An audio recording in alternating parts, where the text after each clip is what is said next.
नमस्कार। आज ना हम एक ऐसी पहेली को सुलझाने वाले हैं जो फिजिक्स के नियमों और जो हम अपनी आंखों से देखते हैं उसके बीच एक बहुत ही मजेदार सवाल खड़ा करती है। तो सवाल ये है, सुनने में तो एकदम नामुमकिन सा लगता है ना, लेकिन मजे की बात यह है कि फिजिक्स की दुनिया में ऐसा होना न सिर्फ मुमकिन है बल्कि सच तो ये है कि ये हर पल हमारे चारों तरफ हो रहा है। चलिए इसको समझने के लिए एक गेंद की कहानी देखते हैं। एक ही गेंद, लेकिन दो दोस्त हैं, आर्यन और कबीर, और दोनों इसे बिल्कुल अलग अलग तरीके से देख रहे हैं। तो सीन कुछ ऐसा है। आर्यन एक चलती हुई ट्रेन के अंदर आराम से बैठा है और उसका दोस्त कबीर वो ट्रेन के बाहर प्लेटफॉर्म पर खड़ा है।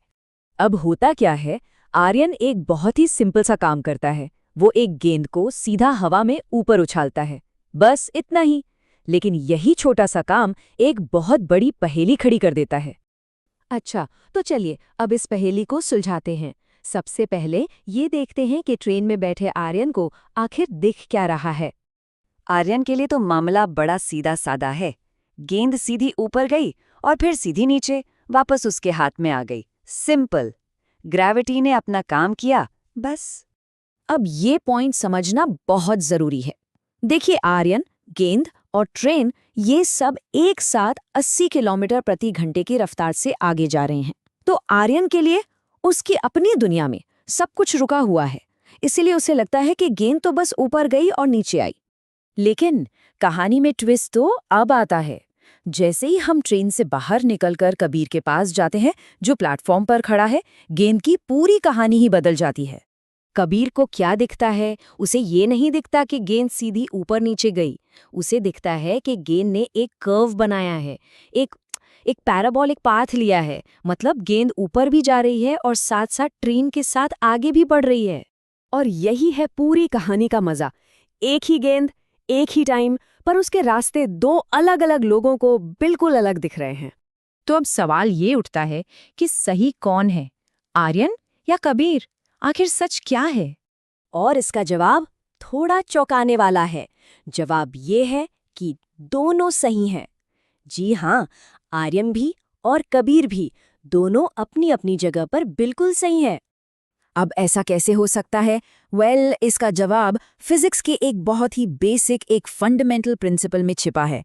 एक ऐसा आइडिया जो ये तय करता है कि हम अपने आसपास की दुनिया को देखते कैसे हैं। इस कॉन्सेप्ट को कहते हैं फ्रेम ऑफ रेफरेंस। सुनने में थोड़ा टेक्निकल लगता है, पर इसका मतलब बहुत सिंपल है। ये बस वो नजरिया है, वो जगह है जहां से कोई किसी चीज को देख रहा है। जैसे आर्यन का फ्रेम ऑफ रेफरेंस है चलती हुई ट्रेन और कबीर का फ्रेम ऑफ रेफरेंस है जमीन। तो देखिए, पूरी कहानी यहाँ एक साथ साफ हो जाती है। आर्यन जो ट्रेन के अंदर है, उसके लिए गेंद सीधी ऊपर नीचे जाती है, और कबीर जो जमीन पर है, उसके लिए गेंद ऊपर नीचे और आगे भी जाती है। सब कुछ फ्रेम ऑफ रेफरेंस का खेल है।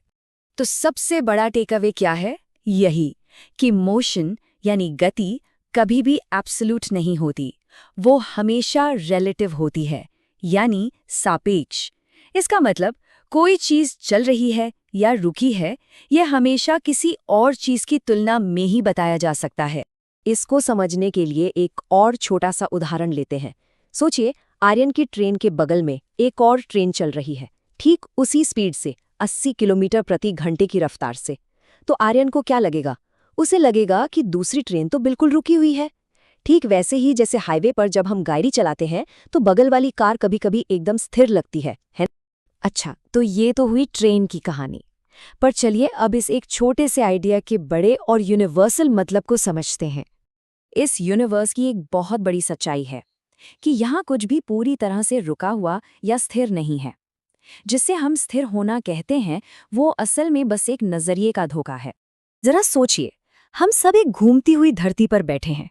ये धरती सूरज के चक्कर काट रही है। हमारा पूरा सोलर सिस्टम अपनी गैलेक्सी में घूम रहा है। तो एब्सोल्यूट रेस्ट यानी पूरी तरह से स्थिर होना जैसी कोई चीज है ही नहीं। तो अगली बार जब भी लगे कि कोई चीज स्थिर है या रुकी हुई है, तो बस एक सवाल मन में लाना, किसके मुकाबले, किसकी तुलना में? ये एक छोटा सा सवाल है, पर यकीन मानिए ये दुनिया को देखने का पूरा नजरिया बदल सकता है।